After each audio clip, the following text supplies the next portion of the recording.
नमस्कार, मैं हूं आपके साथ मधुमिता और इस वक्त आप देख रहे हैं इंडिया 24/7 लाइव टीवी। तो आइए रुक करते हैं आज की बड़ी खबर की ओर। बिहार में इंडिया अलायंस में सीट शेयरिंग को लेकर चर्चा तेज है। मुख्यमंत्री नीतीश कुमार और लालू यादव ने लोकसभा चुनाव के लिए बिहार में इंडिया गठबंधन के दलों में सीट बंटवारे का फार्मूला तैयार कर लिया है। मुख्यमंत्री नीतीश कुमार की जेडीयू और लालू प्रसाद यादव की आरजेडी ने सीट बंटवारे का फार्मूला दिल्ली भेजा है। सूत्रों की माने तो इस फार्मूले में जेडीयू और आरजेडी को 17 सीटें देने की बात कही गई है। वहीं अन्य 6 सीटों में 5 सीटों पर कांग्रेस तो एक पर सीपीआई माले को लड़ाने का प्रस्ताव है। इंडिया गठबंधन में शामिल सीपीआई और सीपीएम को एक भी सीट नहीं दी गई है। लालू नीतीश के इस फार्मूले से गठबंधन में माथापच्ची होने की आशंका जताई जा रही है।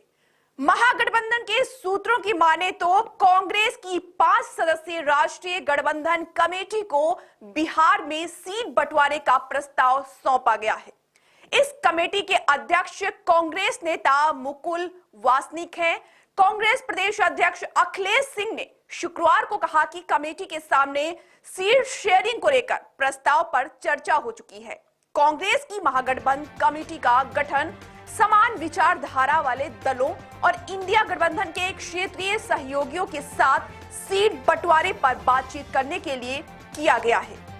इस मुद्दे पर राजद के एक शीर्ष नेता ने बताया कि आरजेडी और जेडीयू को 17 सीटें मिलेंगी, जबकि कांग्रेस को 5 और 1 सीट पर सीपीआई माले चुनाव लड़ेगी। सीट आवंटन की बात करें तो 17:17:5:1 अनुपात के तहत किया जाएगा।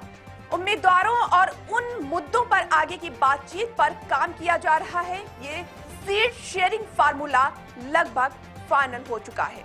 वहीं कांग्रेस के शीर्ष सूत्रों ने बताया कि एक वैकल्पिक फार्मूले पर भी विचार किया जा रहा है, जिसके तहत जेडीयू को 17 सीटें दी जाएंगी, बाकी आरजेडी को भी मिलेंगी। आरजेडी अपने ही कोटे की 23 सीटों में से कांग्रेस और वाम दलों को सीटें बांटेगी। गठबंधन के सूत्रों ने कहा कि सीट बंटवारे के समझौते पर मोहर लगाने के लिए राष्ट्रीय गठबंधन कमेटी के जरिए कांग्रेस और क्षेत्रीय दलों के बीच कुछ दौर की बातचीत होगी। इसकी घोषणा इंडिया गठबंधन के तहत सभी 28 पार्टियों के नेताओं की एक प्रस्तावित वर्चुअल बैठक के बाद जनवरी के अंत तक होने की संभावना है।